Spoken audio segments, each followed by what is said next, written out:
let's get to this article because I don't want to take too much time out of you guys this day, but this is something that I feel that we do have to talk about because there is a false narrative going around about black people and the black space and the quote unquote nerdy black space. Apparently that's a thing now, where they feel like they were slighted for not being invited to the premiere. So this is basically a story about how there's a lot of, what's the word that I always use? I can't put my finger on it. Oh yes, entitled. These people are entitled.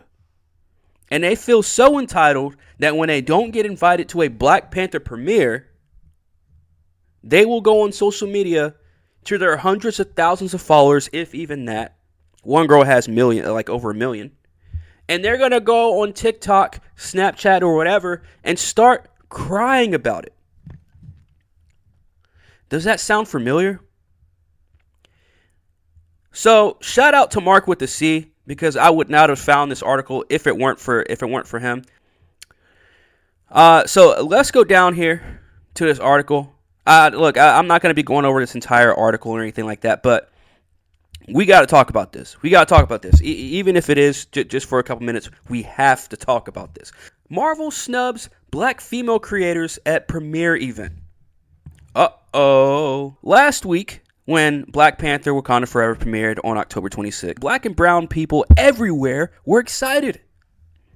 The film promised to focus on blackness in a way that we don't often get to see in media. We're looking at the picture of Angela Bassett, a woman who has been on the big screen longer than I've been alive. And yet we're going to sit here and talk about blackness is not something that we get to see a lot in media? I digress. Many expected to premiere to future black actors and content creators to honor the late Chadwick Boseman in a way that was special to black people. But then there were whispers. Whispers about how this premiere, which was a celebration of blackness, was going to be lacking black creators. If they didn't market this movie the way that even this article is even saying, they're honoring Chadwick while also honoring T'Challa. I understand that, and I do fuck with that idea. Again, I have not seen the movie. I've only heard certain details about the movie.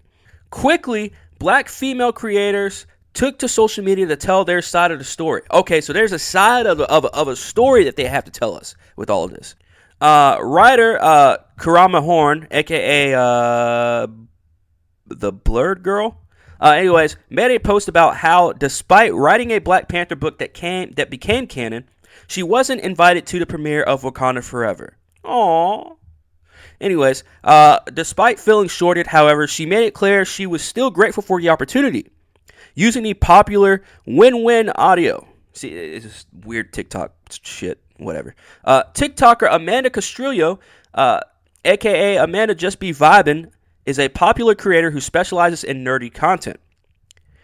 Should we really call it nerdy content? Anyways, she's become known for being a fun black nerd and talks about all things Marvel, TV, and blackness. There goes that word again. Though she only has about 308,000 followers, she's beloved by the black nerd community. Despite her popularity, Amanda was only invited to the premiere hours before the event. Oh no! She posted a video under the same name, Win Sound, saying she was just grateful to be there. You're just grateful to be there, but yet you were just posting hours before that you weren't invited to the premiere. Again, I use the word entitlement. A win is a win. A win is a win. I don't care what. Yeah. But not everyone shared that same gratitude. NYC actor Nick Marina, a.k.a. Nick Marina, is known as a Marvel TikToker and often shares her love for the franchise with her 1.6 million followers. However, she was quick to let her followers know how hurt, let me say this again, how hurt she was not to be invited to the premiere when black men and white people with smaller followings were allowed to be there. In a video, she said, Jesus Christ. I think we're going to have to watch the video. Kind of event by a certain studio. Since we're out talking about these issues a little more openly, I want you to know what a day like this is like for me and women that look like me. We're crying, we're staying off social media, off of TikTok, off of Instagram, because it is painful. It is too painful to see the same black men, white women, white men, literally everything else besides black women attending these events, some of which have a Bruh, this chick is salty as fuck. How are you going to sit here and say you're mad because you didn't get an invite to the premiere, and then on top of that, bashing, and let me go back up here, because in case y'all don't believe me when I say this, I'm going to highlight this for y'all.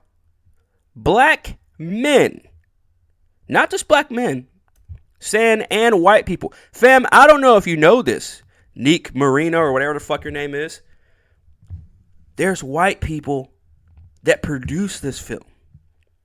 There's still white people that starred in the film. There's still white people that worked on set of this film. And yet you're going to say, this is probably, actually, you know what? I'll just go off the limb and say right now, this is most likely the exact reason why your dumbass did not get an invite to the premiere. No, they're not going to send you a fucking invite to the premiere when you're literally going on social media and complaining that black men are getting invites to a Black Panther movie premiere. And white people. The fact you're saying white people as well, like that, fam, what the fuck are you talking about? Now, she goes on to say, we're reminded that the only thing that's not allowing us to get those same opportunities is the fact that we're black women. Let me tell you something, man, because I'm tired of this. I'm tired of this narrative as well. We've had quite a few black female-led movies that have come out in this year alone. We had Nope that came out, The Silent Twins, which stars, by the way, Letitia Wright. We got the movie Nanny, which is starring Anna Diop from Titans. Oh, and do I need to mention The Woman King, who stars you-know-who? Or what about the movie, which I am personally interested in, On the Come Up, which is about a young black female rapper. I think she's still a teenager in the movie, where her dad, who was a legendary rapper, a legendary local rapper, who ended up dying before he got his claim to fame. And now she has to deal with that while also being in the same industry. That, to me, is interesting. But no, we're not going to talk about that. We're going to talk about the biggest blockbuster that involves black people in the year of 2022. And we're going to go and we're going to shit on that because they invited black men to the premiere and white people to the premiere and not your dumbass. Despite such prominent black women being left out of the Wakanda Forever premiere, there is little to no public backlash. Black women have to work 4 times harder to even be invited to a premiere that celebrates black womanhood. So to all the people that wanted to comment on my video, the last video that I made about Black Panther, and say, it's not about womanhood, blah, blah, you see it right here, man. So that tells you right there, this movie is about black womanhood. The movie portrays black women as a whole, something we are not often afforded, apparently. Yet we are not allowed in those spaces that are meant to represent us. No, fam, you are not allowed in those spaces because you are a racist. You can't go in those spaces because you're the first one to complain when you don't get a fucking invite. That is why you're not invited in those spaces. But go on. Continue to go off, sis. Black men are taking our opportunities and they're getting more shine than us. Fam, this movie is about black women. I've heard the little bit of people that have been able to see this movie already at the premiere last week, the little bit that were even honest of that small pool of people have already said, fam, this is bait and switch. No one has clearly come out and said it just yet because they're kind of hesitant. And even me as a black man, I would be kind of hesitant as well to be the first one to come out and say this movie that they're honoring T'Challa in the wrong way. I heard that. I'm not going to say who I heard that from. And I'm not going to elaborate any more on that, only because we know what kind of backlash you'll get when you come out and say shit like that. But not just that, I haven't seen the movie myself yet. Now, once I see the movie myself, and it's true, you best believe I'll be the first one to fucking say it. But until then, we don't know. But I wanted to talk about this. I wanted to pull up this article and make a video about this and make you guys more aware of what exactly is going through the mind of the people walking into these movie theaters with y'all. I don't know if y'all saw the other videos of other TikTokers and Snapchatters, whatever you call them, that are running around still continuing the narrative that white people cannot go see these movies. I have seen multiple content creators, quote unquote, run with that narrative.